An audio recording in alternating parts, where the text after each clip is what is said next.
bienvenue sur ma chaîne. Donc cette première vidéo elle sera sur comment lire et méditer la Bible. Donc je vais vraiment essayer de vous donner un guide complet si vous venez de vous convertir ou si vous savez pas trop par où commencer, etc. Donc je vais vraiment vous donner un guide complet sur comment lire et méditer la Bible. Donc c'est parti. Donc premièrement, si vous voulez commencer à lire la Bible, je vous conseille de faire une lecture ciblée. Quand on vient de se convertir, je pense que l'erreur entre guillemets que vous pouvez faire, c'est de commencer par la Genèse jusqu'à vouloir terminer jusqu'à Apocalypse. En fait, quand on ne comprend pas le contexte, etc., parce que la Bible a un réel contexte qui se suit de Genèse à Apocalypse, mais pour cela, vu que tout est centralisé en fait.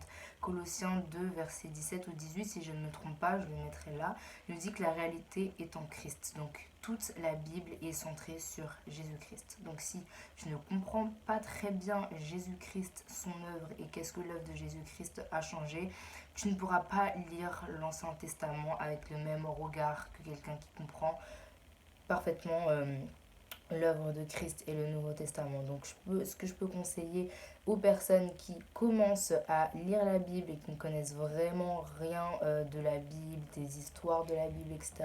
Moi, je vous conseille réellement de commencer par l'évangile de Marc et par l'évangile de Jean. Pourquoi l'évangile de Marc? Parce qu'en fait, l'évangile de Marc, c'est à peu près comme l'évangile de Matthieu, genre 80% de l'évangile de Matthieu se trouve dans l'évangile de Marc et il n'y a que 16 chapitres. C'est vraiment très très très simple à lire, c'est vraiment facile à lire, c'est vraiment court à lire et vous allez vraiment avoir la vie de Jésus, ce que Jésus a fait sur terre, la mort de Jésus. Et je vous conseille également de lire l'évangile de Jean en premier parce que c'est un évangile qui va être beaucoup plus théologique et c'est un évangile qui va vraiment vous expliquer plus en profondeur, encore une fois, l'œuvre de Jésus-Christ. Et après ça, je vous conseille aussi de lire la Genèse pour avoir le contexte général. Comment le peuple d'Israël a-t-il été fait, l'alliance de Dieu avec Abraham, etc. Tout ça, c'est le début de toute l'histoire. Et aussi un conseil que je pourrais vous donner si vous voulez vous mettre dans la lecture de l'Ancien Testament, et surtout dans la lecture des livres de la loi, donc les 5 premiers livres de la Bible, je vous conseille de lire Hébreu avant de lire ça. Moi, c'est ce que j'ai fait, parce que en avril, j'ai entrepris de lire toute ma Bible en un an. Donc je dis l'Ancien et le Nouveau Testament en même temps de manière chronologique.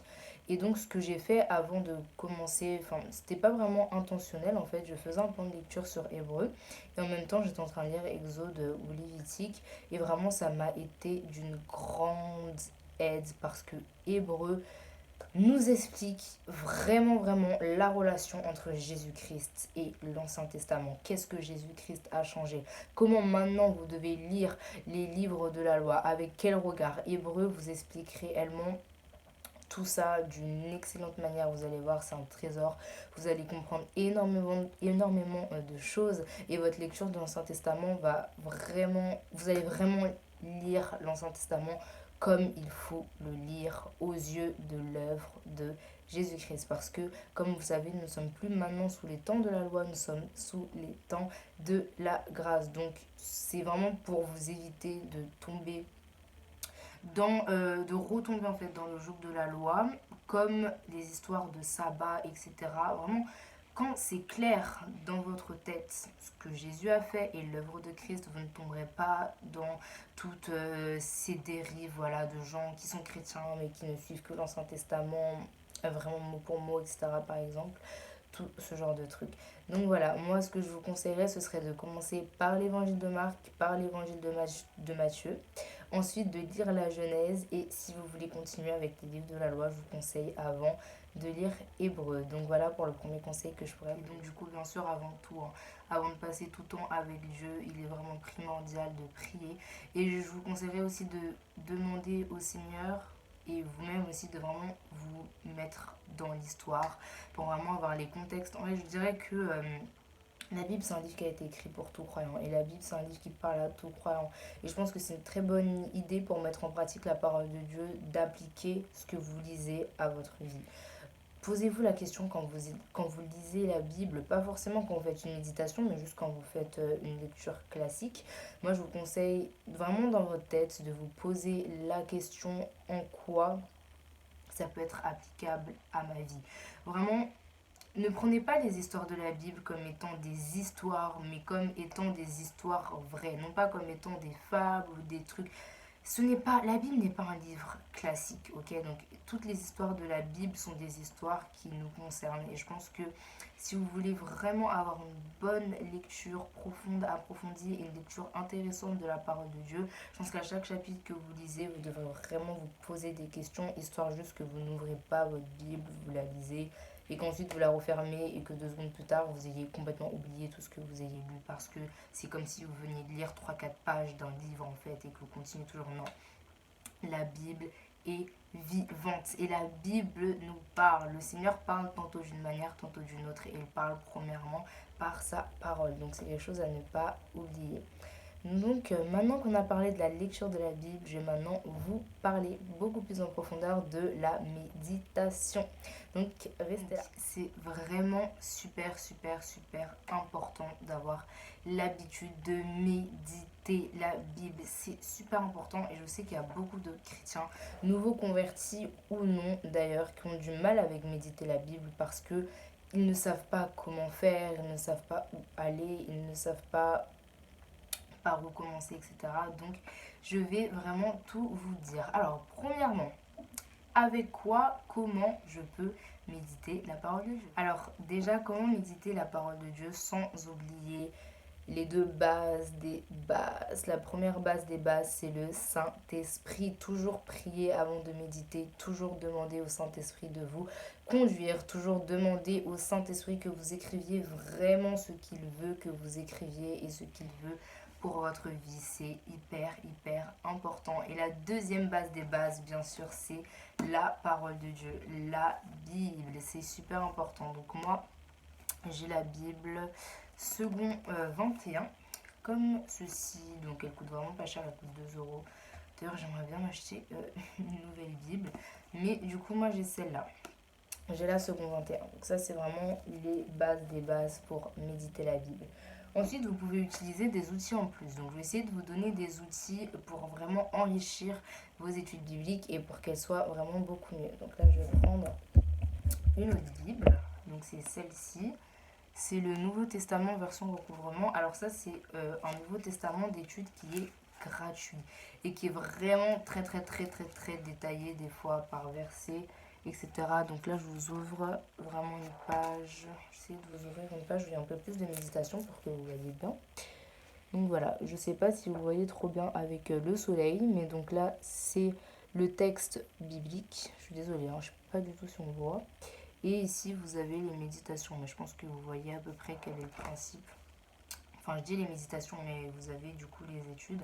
Et vous avez également ici des versets annexes au verset que vous lisez. Donc ça, c'est vraiment très très bien.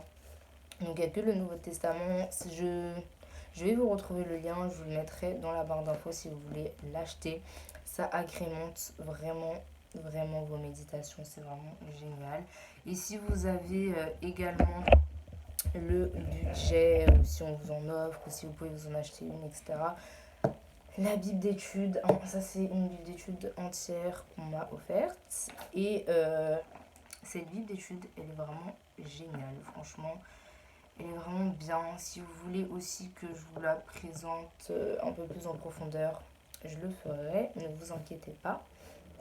Et donc, également, ce que vous pouvez utiliser pour méditer la Bible, en plus des Bibles, du coup, moi je vous conseille vraiment, vraiment d'utiliser le dictionnaire. Alors que vous achetez un dictionnaire ou que vous l'utilisiez en ligne, prenez les dictionnaires, vraiment.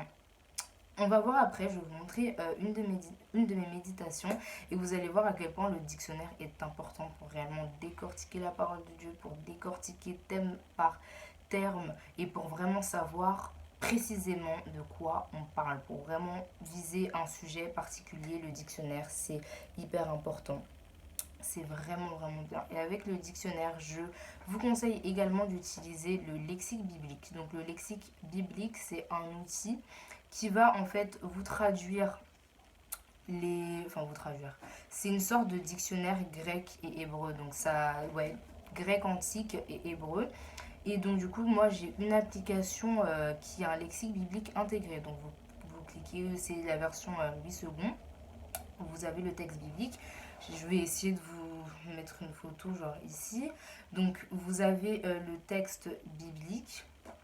Ensuite, vous allez cliquer sur un mot et il va vous donner la définition en grec ou en hébreu, dépendamment de si vous lisez l'Ancien ou le Nouveau Testament. Et c'est vraiment bien parce que vous allez vraiment au sens profond des mots, vous allez vraiment au sens original des mots.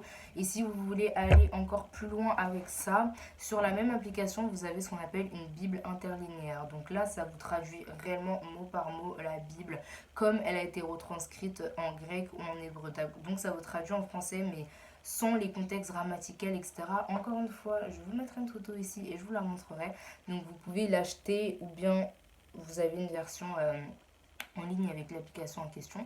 Donc cette application, elle s'appelle Bible Strong. Encore une fois, je vous mettrai en barre d'infos, que vous soyez sur iOS ou sur Android. Je vous mettrai en barre d'infos un lien où vous pourrez télécharger cette application. Cette application, elle a également tellement changé mes études bibliques. Mais c'est vraiment un truc de ouf. Vraiment, si vous la téléchargez, vous serez vraiment conquis. Cette application, elle est vraiment bien. Et vous avez du coup aussi l'application que je pense qu'un grand nombre de personnes connaissent, c'est la Bible YouVersion. Donc encore une fois, je vous mettrai le lien si vous voulez la télécharger. Mais là, vous avez quasiment toutes les versions de la Bible qui existent dans le monde, dans toutes les langues possibles et imaginables, limite. Vous avez plus de 2000 langues, il me semble, si je ne me trompe pas. C'est vraiment énorme. Donc ça va des langues français, anglais, etc. au dialecte de chaque pays. C'est vraiment un outil qui est génial. Et dessus, sur cette application, vous pouvez donc souligner, vous pouvez maintenant faire des prières, etc. Mais il y a un outil dont on ne parle pas assez et qui est également, mais vraiment bien pour les études bibliques, c'est l'outil comparer. Donc je vous mettrai encore une fois ici où est-ce que, comment vous pouvez y accéder. Mais comparer, ça va vous comparer un même verset avec plusieurs versions de la Bible. Donc vous pouvez choisir les versions que vous voulez, dans les langues que vous voulez. Et ça, c'est vraiment bien. Parce que moi, ça m'est souvent arrivé de ne pas réellement comprendre le sens d'un verset. Et quand j'allais dans l'outil comparer avec les différentes versions, j'ai tout de suite beaucoup mieux compris. Et ça m'a vraiment souvent évité de faire des erreurs, de vraiment interpréter un verset alors que c'était pas du tout ça. Mais c'est juste que j'ai pas réellement compris dans la version en question.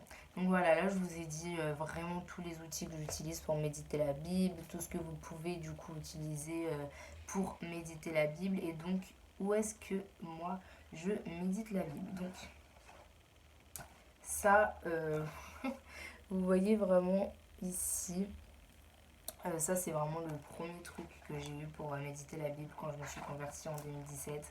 Ça a été réellement mon premier cahier. Donc voilà, ça a été mes premières méditations. Et donc là, ce que vous voyez ici, c'est que j'écrivais des sujets. Donc comme sur cette page-là, c'est le pardon. Donc là, par exemple, on était sur le pardon. J'écrivais un ou plusieurs versets bibliques. Et ce que je faisais, c'est que je mettais des petites explications en bas. Donc c'est déjà une manière simple et efficace. Ça, c'est vraiment quand peut-être vous n'avez pas beaucoup de temps et tout. Donc moi, c'est vraiment comme ça que j'ai commencé, hein. Et vous allez voir que vraiment mes études bibliques ont énormément évolué depuis 2017. Donc ça, c'était vraiment en 2017 que j'ai commencé. Je vais essayer de vous montrer de plus près pour que vous puissiez vraiment voir. Donc là, je ne sais pas si vous verrez vraiment mieux. Donc du coup, voilà à peu près ce que je faisais. Donc c'est vraiment comme ça que je la méditais au départ. Donc vous pouvez utiliser des porte-vues comme ça. Moi, ce que j'utilise... Là, ici, vous avez, voilà, mes carnets.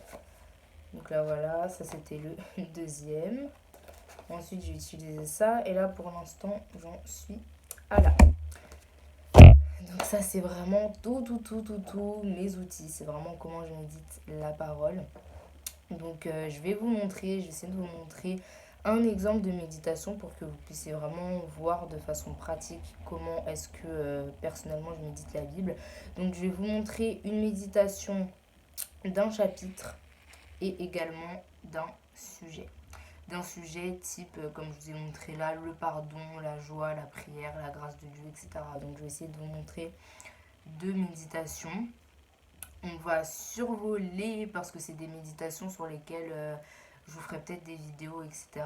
Donc on va vraiment les survoler un peu, mais c'est vraiment pour vous essayer de vous montrer réellement de manière pratique comment vous pouvez méditer la Bible. Donc si vous voulez, je pourrais aussi vous montrer dans de prochaines vidéos comment je médite des versets et comment je médite des petits chapitres. Mais bon, je pense qu'après la vidéo sera beaucoup trop longue, donc voilà. Donc on va commencer maintenant avec comment est-ce que je médite un chapitre de la Bible. Donc là, je vais vous montrer comment je médite un chapitre. Donc le chapitre que j'ai pris, c'est Juges 17 et 18. Donc déjà, les chapitres 17 et 18 du livre de Jude traitent de la déchéance morale et spirituelle d'Israël. Donc là, l'introduction que j'ai fait, c'est vraiment ce qui a écrit dans votre Bible avant les chapitres. Donc là, j'ai mélangé les titres de deux versions. Mais voilà, dans ces deux versions-là, il y avait le mot déchéance qui revenait. Donc du coup, d'échéance, qu'est-ce que ça veut dire? Je suis allée chercher dans le dictionnaire. Donc c'est pour ça que je vous dis que utiliser un dictionnaire, c'est vraiment bien pour vraiment savoir de quoi vous parlez et vraiment cibler votre étude. Parce que vraiment, la méditation, c'est littéralement le fait de ruminer la parole de Dieu. C'est le fait de réfléchir sur la parole de Dieu. Quand on dit méditer la Bible, c'est vraiment ça dont on parle. Donc quand on va dans le dictionnaire, on voit que le mot déchéance, les synonymes de ce mot-là, ce sont les mots dégradation et abaissement. Donc on voit déjà là qu'on va parler de la dégradation ou encore de l'abaissement morale et spirituelle d'Israël. Donc je vous conseille de lire les chapitres 17 et 18 afin de bien comprendre ce que je vais dire par la suite. Mais bon, là on va pas se concentrer sur l'histoire en général, mais c'est vraiment juste pour vous montrer comment je médite la parole. Et surtout, là, je médite un chapitre, mais je médite une histoire, ce qui est un petit peu différent de quand, par exemple, vous allez méditer les lettres de Paul ou autres lettres, où là, c'est vraiment des conseils pratiques, des encouragements, de la théologie, etc. Là, c'est une histoire qui plus est de l'Ancien Testament. Donc, si je veux vous donner un exemple de cette déchéance morale et spirituelle d'Israël, c'est qu'ici, de l'argent venant d'un vol sera consacré à l'Éternel afin d'acheter des idoles.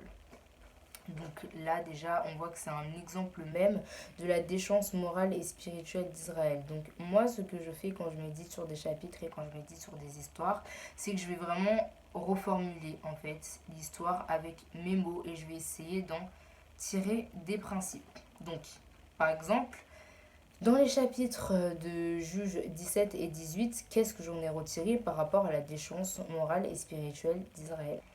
Donc j'ai écrit que cette déchéance morale et spirituelle, c'est le fruit de leur cohabitation avec les peuples déjà installés en Canaan. Parce que si vous voyez les premiers chapitres de Juges, déjà dans les livres de la loi, à leur installation à Canaan, Dieu les avait interdit d'avoir quelconque relation avec les peuples qui y habitaient, avec les peuples de Canaan.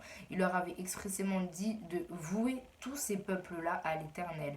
Donc en gros, Dieu ne voulait qu'ils restaient sur la terre de Canaan absolument personne, que tous ces idolâtres soient complètement détruits. Pourquoi? Pour éviter spécialement ce qui se passe dans la forme, dans les derniers chapitres de Juges. Parce que là, oui, on voit vraiment la dégradation, la déchéance d'Israël. Donc par rapport à ça, on verra plus tard également un verset qui m'a marqué. Donc c'est le fruit de leur cohabitation avec les peuples qui sont déjà installés à Canaan.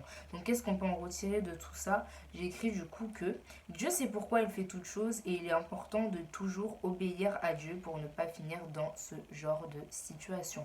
En gros, on voit en fait que le peuple d'Israël a fini par faire des compromis.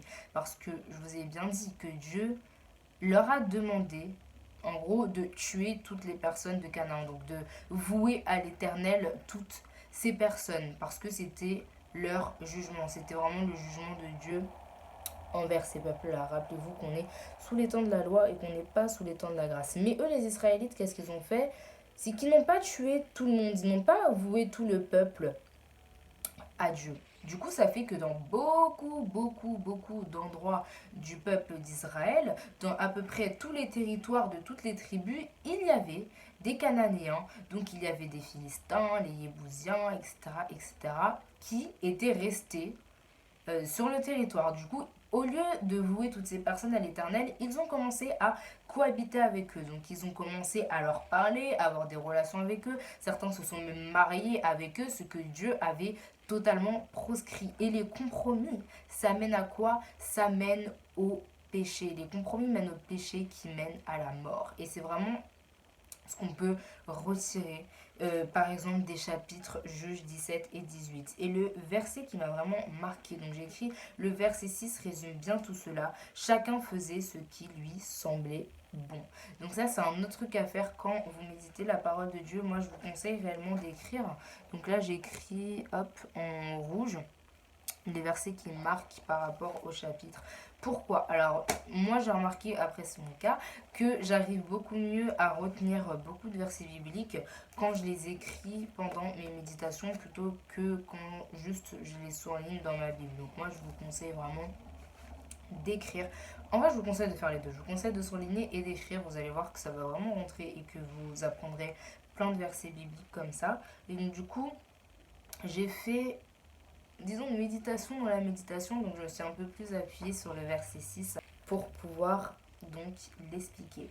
Donc chacun faisait ce qui lui semblait bon, c'est-à-dire qu'ils ne s'appuyaient plus sur la parole de Dieu, mais ils s'appuyaient maintenant sur eux-mêmes. Chacun faisait ce qui lui semblait bon, alors que leur base, ce sur quoi ils devaient s'appuyer, ce que l'Éternel a dit par exemple à Josué, que ce livre de la loi ne s'éloigne point de ta bouche.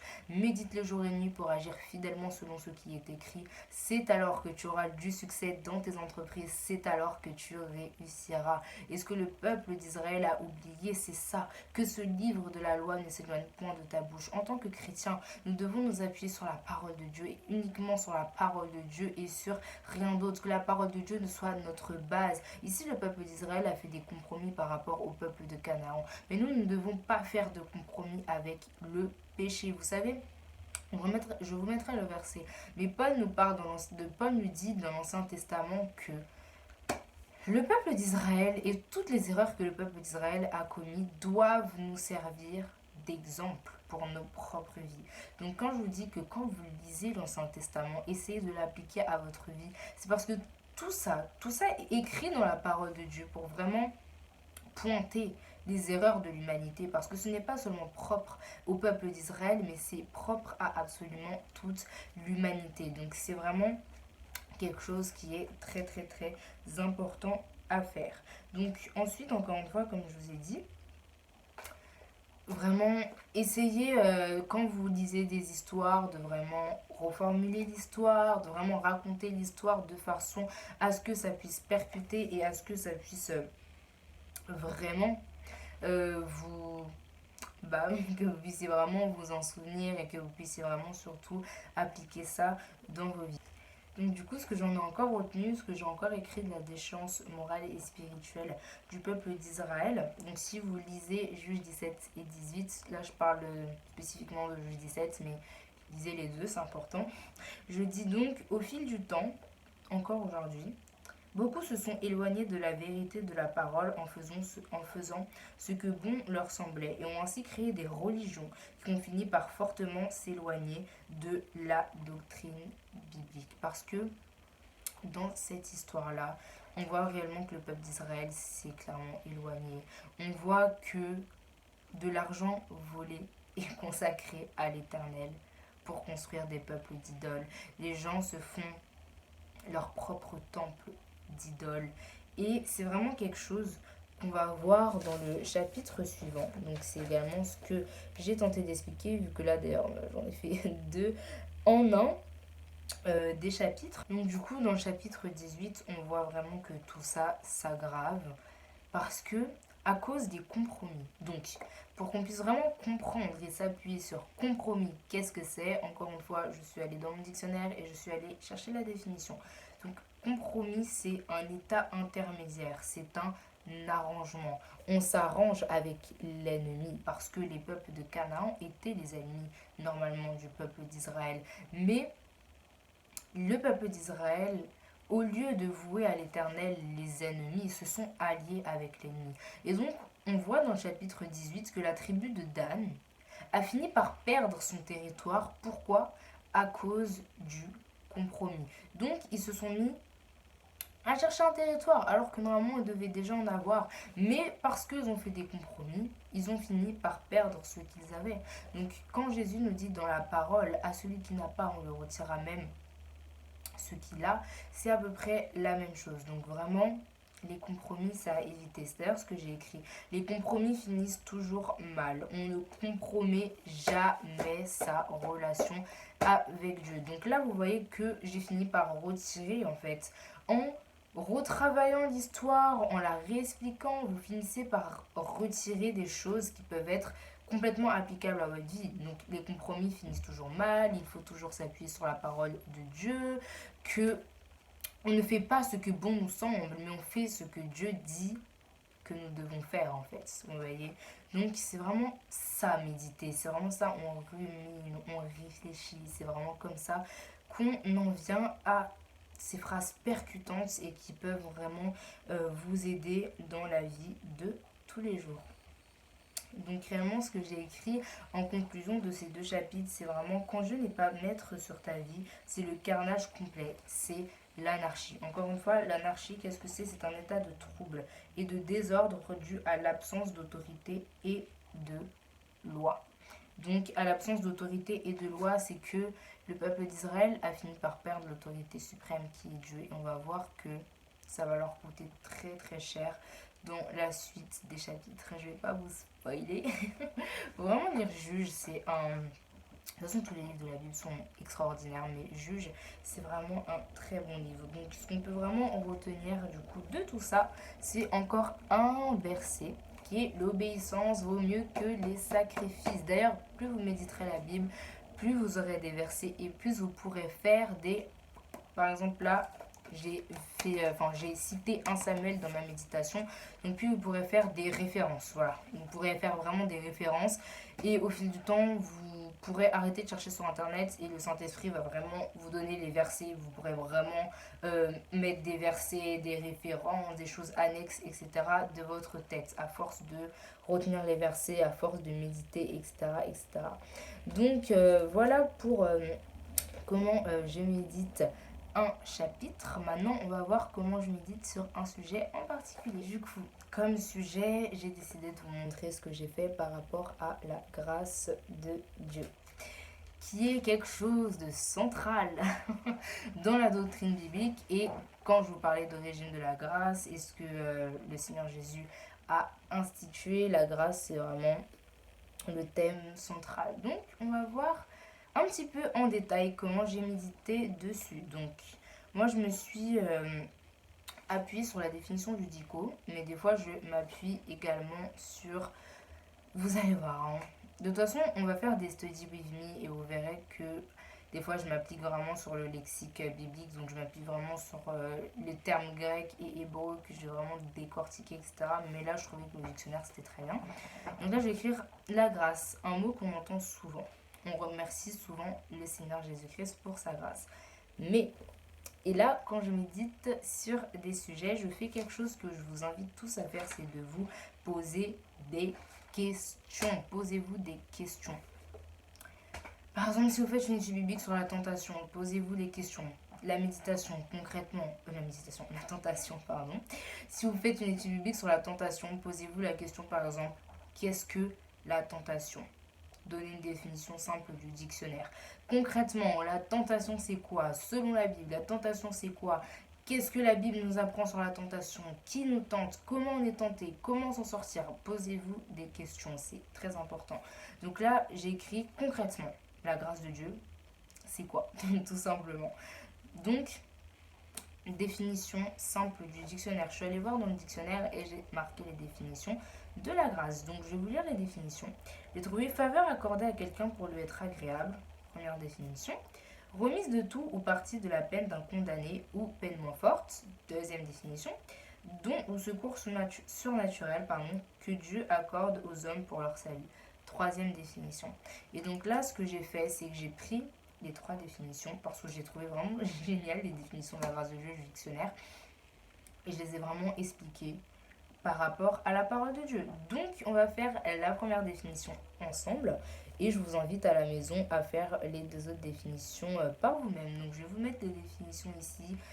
Vous pourrez aller voir sur le Larousse parce que j'ai pris ça sur le Larousse et vous pourrez du coup aller méditer vous-même sur les deux autres définitions. Donc la faveur accordée à quelqu'un pour l'être agréable. Ok. La grâce que Dieu donne, pardon, est une faveur. Mais une faveur, qu'est-ce que c'est? On va voir la définition. Bienveillance, marque exceptionnelle d'intérêt, d'amitié et d'amour. Donc là, qu'est-ce qu'on dit? C'est une marque exceptionnelle pardon, d'intérêt, d'amitié et d'amour. Qu'est-ce que tu peux en retirer? Dieu est amour, la grâce de Dieu est faite par amour et juste par amour. Dieu nous donne sa grâce par amour. Dieu nous donne ses faveurs par amour et par rien d'autre. Il le fait parce qu'il nous aime. Donc, par exemple, j'ai utilisé l'expression pour ça, trouver grâce aux yeux de Dieu. Trouver grâce aux yeux de Dieu, c'est une expression qu'on entend, enfin qu'on voit souvent, notamment dans l'Ancien Testament. Et donc je suis allée voir qu'est-ce que ça veut dire, encore une fois, dans le dictionnaire. Donc trouver grâce aux yeux de Dieu, ça veut dire obtenir son indulgence, son pardon, lui agréer et lui plaire. Donc là, ce que vous pouvez faire quand vous méditez un sujet, ce que j'ai fait, c'est que je suis allée voir une mention de quelqu'un qui a trouvé grâce aux yeux de Dieu. Donc par exemple là, j'ai vu, il est marqué la première mention de la grâce se trouve dans Genèse 6 verset 8 qui nous dit mais Noé trouva grâce aux yeux de l'Éternel. Ok, la grâce de Dieu. Noé trouva grâce aux yeux de l'Éternel. Donc par la grâce et son amour pour le seul homme juste de la terre, si vous connaissez l'histoire de Noé, Dieu a décidé de ne pas exterminer l'homme de la surface de la terre. Pourquoi? Parce qu'il l'a fait par amour. Par Abraham, c'est pareil. Abraham avait trouvé grâce aux yeux de Dieu. Et comme Abraham avait trouvé grâce aux yeux de Dieu et que Dieu lui avait accordé, Abraham a obtenu l'indulgence de la part de Dieu, Lot a pu être sauvé. Et donc du coup, on voit quoi? La grâce entraîne la fidélité de Dieu envers nous, parce qu'il nous aime, parce qu'on lui plaît.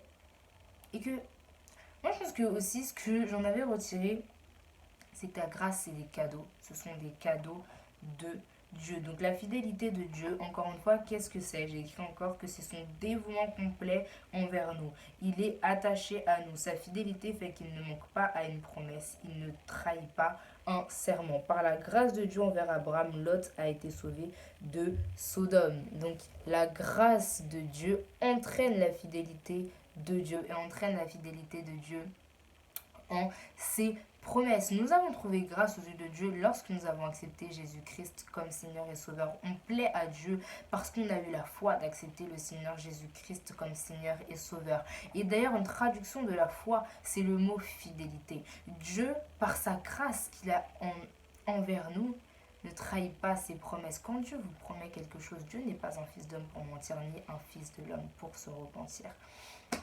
Donc Dieu accomplira toujours ses promesses. Et c'est un cadeau de Dieu, c'est encore une grâce de Dieu d'ailleurs. C'est par la grâce, c'est par la fidélité que Dieu ne trahit pas ses serments et que Dieu tient ses promesses car il est fidèle envers nous tout simplement. Donc là j'ai parlé encore de d'autres personnes qui ont obtenu grâce aux yeux du Seigneur Jésus-Christ. Donc la grâce de Dieu sont les cadeaux qu'il nous donne, comme être en vie, être en bonne santé.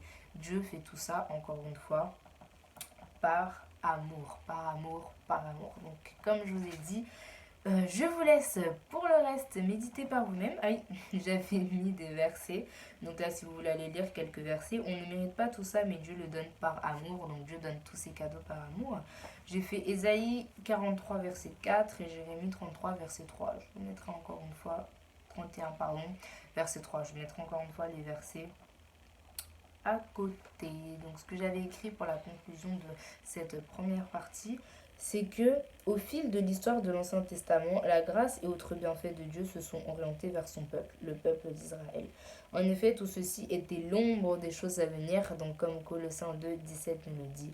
En effet, Dieu a prévu dès le commencement une grâce plus grande et plus glorieuse encore que celle donnée aux Israélites. Ce qui en vient donc à la deuxième définition de la grâce qui est remise de tout ou partie de la peine d'un condamné. Et donc c'est là bien sûr qu'on va parler de Jésus-Christ. Donc, Si vous voulez que je vous en parle plus en profondeur, que je vous partage l'entièreté de ma méditation sur la grâce de Dieu, dites-le moi, on le fera ensemble, mais comme je vous ai dit, je vous invite vraiment à le faire par vous-même pour que vous puissiez vraiment mettre en pratique tout ce que le Saint-Esprit vient de vous dire au travers de moi. Donc je vous conseillerais vraiment de noter tout ce que je viens de dire ou regarder la vidéo. De toute manière, j'essaierai de vous écrire des petits trucs ici pour pas que vous soyez trop perdus. Donc voilà, ça c'est comment je médite donc sur un sujet en particulier. Après, comme je vous ai dit, vous avez tellement d'autres façons de méditer la parole de Dieu, vraiment. Vous pouvez méditer des psaumes, vous pouvez méditer des versets. Donc, pour vous dire rapidement, quand je médite des versets, j'essaie de prendre mot par mot et de vraiment expliquer avec le dictionnaire, lexique biblique, etc. Encore une fois, en tirer des principes.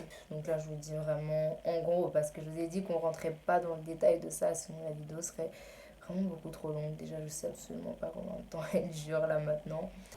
Donc voilà, pour ma vidéo, comment lire et méditer la Bible, comment commencer à lire, comment commencer la méditation. J'espère vraiment que cette vidéo vous aura plu.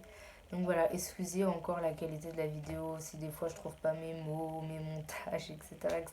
C'est la deuxième vidéo que je fais. Donc je suis pas encore pro dans tout ça, enfin même mon setup, vous voyez, je suis en train de tourner juste dans ma chambre, quoi, voilà. En tout cas, merci de m'avoir écouté. Vraiment que Dieu vous bénisse et je vous conseille réellement de prier pour que Dieu vous donne une vie de lecture, une vie de la méditation de la Bible parce que c'est notre essence. La Bible, comme je l'ai dit, la parole de Dieu est vivante. Dieu nous parle tellement par la parole de Dieu. La parole de Dieu, ça doit être tout, ça doit être vraiment le centre de ce qu'on fait en fait. Tout ce qu'on fait doit être guidé par la voix du Saint-Esprit et par la parole de Dieu. Donc voilà, j'espère que ma vidéo vous aura plu. Ah oui, avant de partir, ne vous inquiétez pas, on fera des study with me où je vous accompagnerai dans mes études bibliques que j'ai déjà faites, que je ferai sur Instagram, sur YouTube, les deux, je ne sais pas, mais je mettrai tout ça en place, ne vous inquiétez pas. Encore une fois, si vous avez des idées de vidéos que je pourrais faire, des idées de cover et tout, n'hésitez pas, que Dieu vous bénisse et moi je vous retrouve une prochaine fois. Bye bye.